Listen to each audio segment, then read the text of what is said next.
Reun tan maliket supanamalay ko. Adyo sama, adyo sina, manpata ni Rakla. I love you po. God bless. Pasensya na, medyo sintonado pero napakaganda nung meaning nung kanta, no?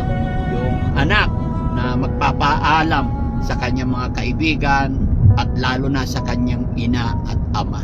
Maraming salamat. Kinakantahan ko lang si tatay tsaka si Charmaine kasi umiiyak si tatay, malungkot. Bagamat ako ganun din, medyo emosyonal. Pero isa lang masasabi ko, mga kababayan, mga kabarangay, ano man po ang mga pagsubok na darating sa atin, isa lang masasabi ko, pagsubok lang pa yan. Malalagpasan at malalagpasan natin yan. Gagawa si God ng paraan, no? Kaya walang rason para sumuko.